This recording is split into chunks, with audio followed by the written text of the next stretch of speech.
I was pretty serious that I had found what I loved. No, that doesn't happen twice.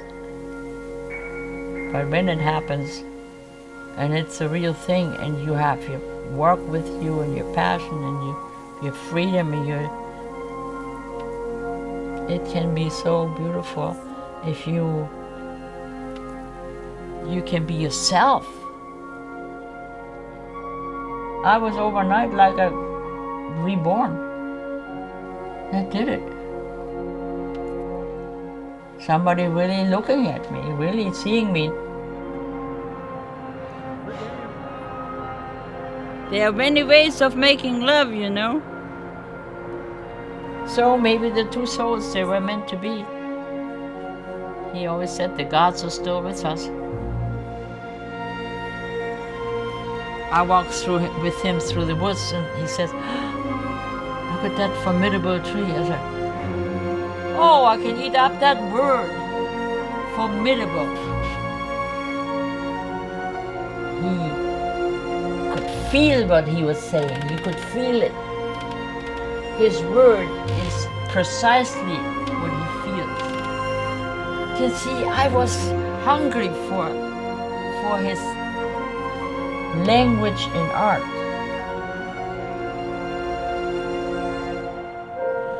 And I always think of Snow Hill, but that's where we did all our creative thinking. It comes from being free and nothing cluttered and around. It has to be open and free. His painting really began here. He said he started to paint with his heart. He could see with his heart. He never lost that. Never lost that.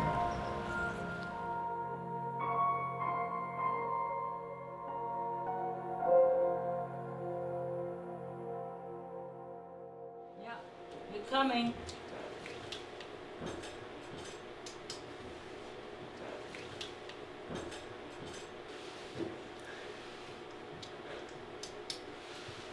Okay. I never posed for Andy in the idea that I needed exposure. I was just the opposite. I didn't want notoriety.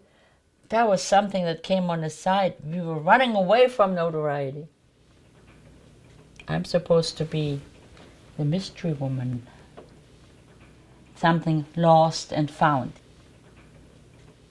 He loved the mystery of something lost and found. And I think that highlights Helga pictures, because it was a discovery. I was very comfortable that nobody knew me. Could be myself. So I'm a figment of his imagination. Like a leaf blowing in the wind. I'm there, but I'm not there.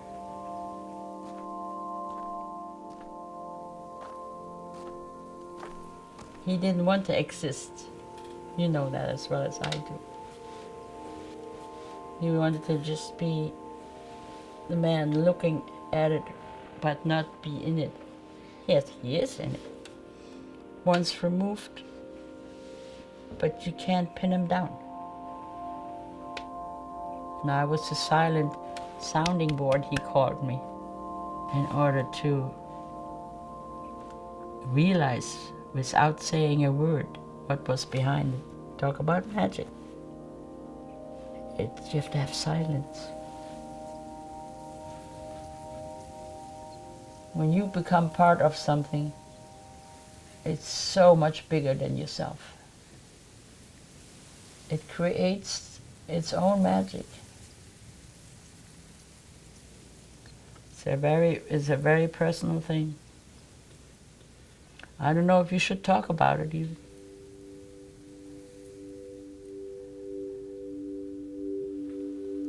He was afraid to be happy.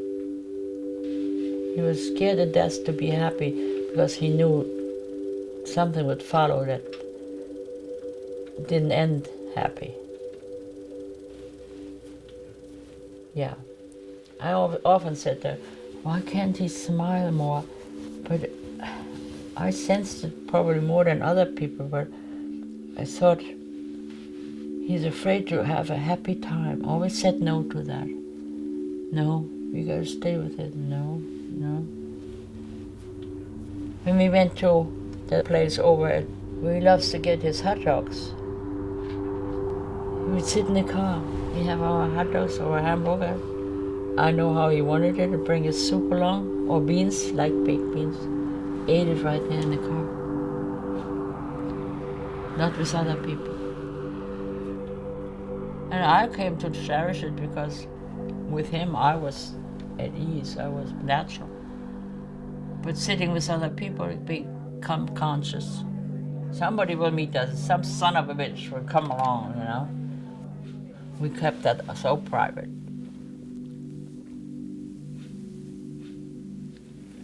But by nature, I am a loner too.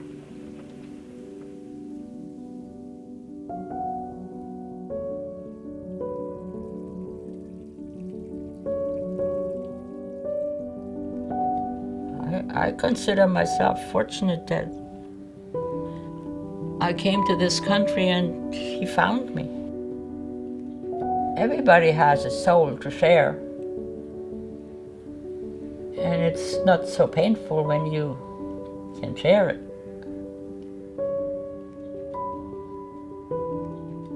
And I think at the time that was the freedom we gave each other. I couldn't sleep at night. I was filled up with a whole day of communication with him, and I had to put it down. It was for me an education.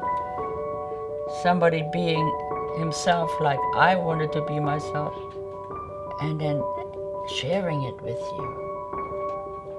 It was like, I got hungry. He always said to me that I was starved. And so he gave me what I wanted, and he got what he wanted. I think that was beautiful. We were orphans in the storm. We were both homeless, both in love, both only dependent on our emotions. As Andy said, if you find one person you can share with, one is plenty. I brought his childhood back and he brought my childhood back. He was at a point where he had to produce. And now comes this free spirit running over the hills. He thought he was catching himself, because that's what he did as a boy, running over the hills. He was always painting himself in me. And that's where we excelled, in allowing us to be a child and not be laughed at.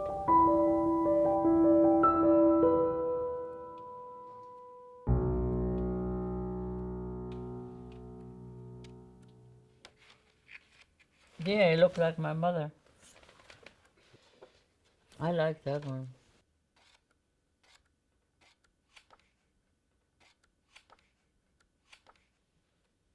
He looked at the human body the same way he looked at a tree or a hill, especially in winter when you can see all the bones. There's no grass growing over it. It's just harsh. The human body is beautiful. It can reflect anything.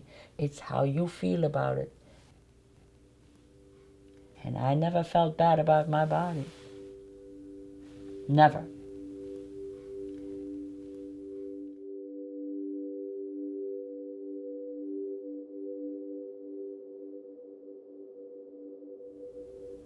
Christina was asked one time,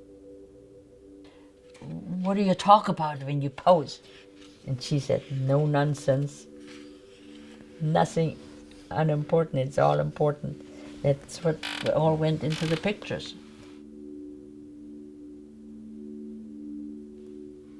You know, there's this very sensitive man that you're talking about who can tell by the back of your neck What you thinking? I stood there and didn't even move. I was afraid that would change everything. Somebody else doesn't even know what it feels like to hold a pose, to stay there and to listen and to pay attention and to... You almost get to know what the other people is doing without seeing them. That's how personal it becomes. I knew exactly when he was turning away and I didn't see him turn. It was just the right moment to look. Just like that. Think about how that relates to putting it on paper and make it live.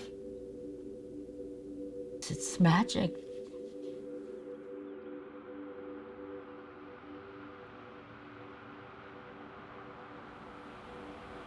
He always knew, with their arms stretched out, that he was in another world spiritually. He was always ready to conceive whatever message there was. The body wasn't there, it was all spirit. He said, I don't paint a hill because it's a beautiful hill. I was born here. He's part of it. How many people can claim that? You know, they will have to go to Europe and paint. What do they get from there? It's what you have in your soul. Your limitation is in there.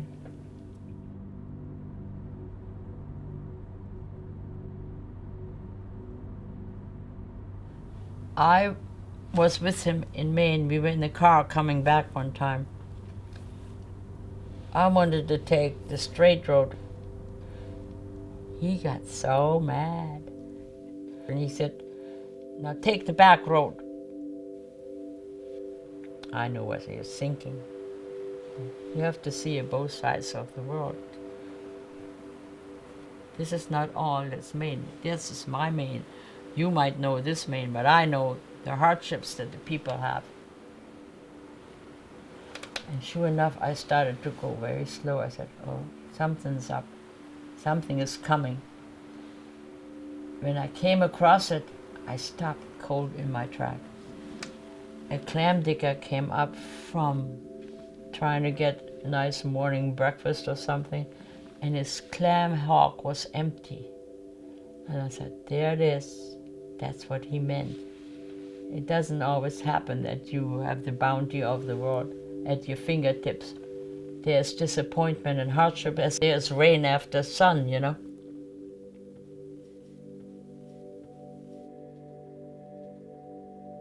He felt their pain.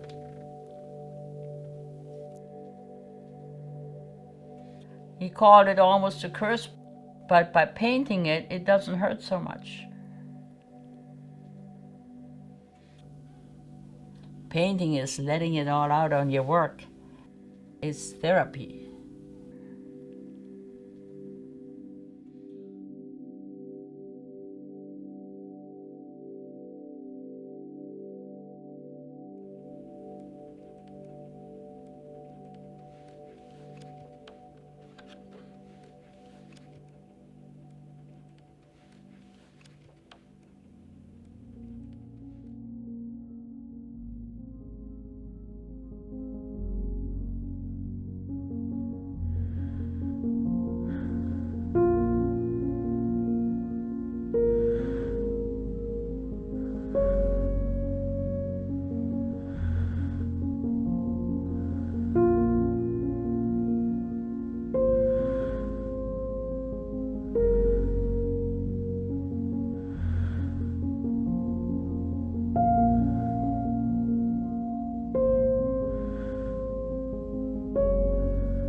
I dreamed that I had fallen in love.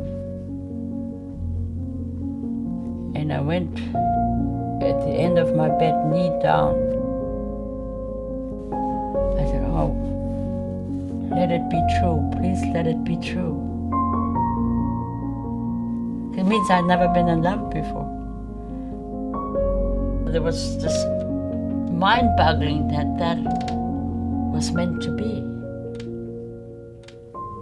He called it something from the gods. I never accepted any money from Andy for posing. I couldn't do it.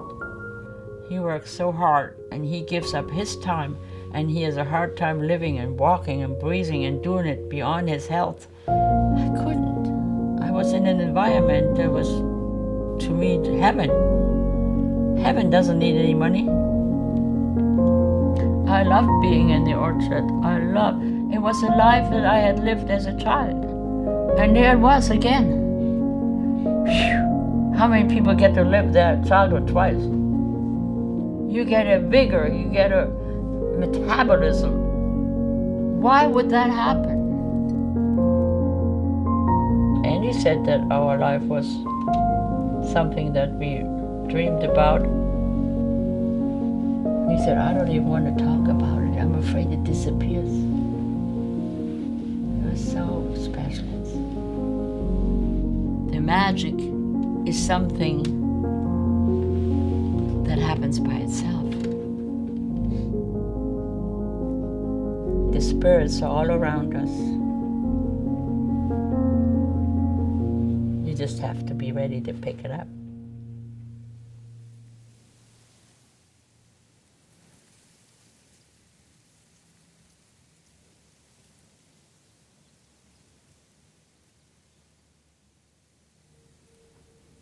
He painted that whole picture, standing in the woods there, almost angry.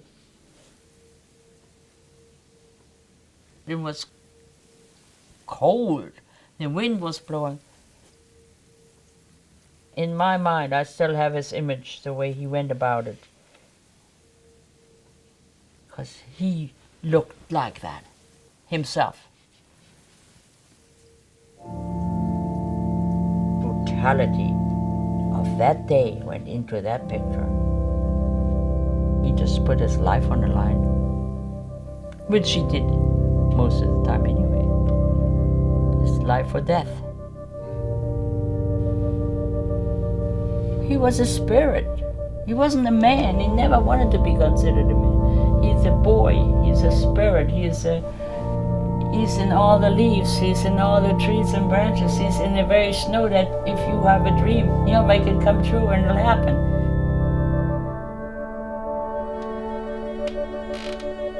He's alive. There's no such thing that his spirit will die, ever. You know? If you,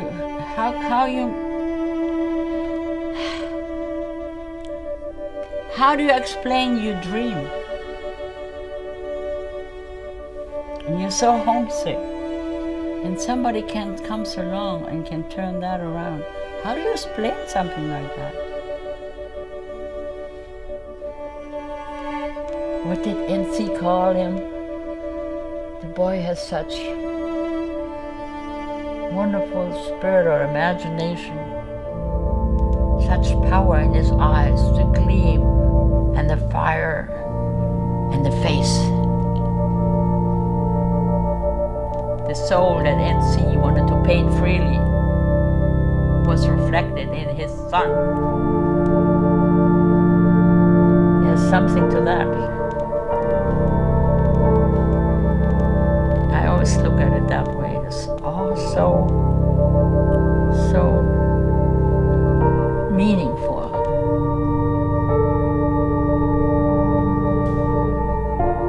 You'll never be forgotten, that's all I can say. Never.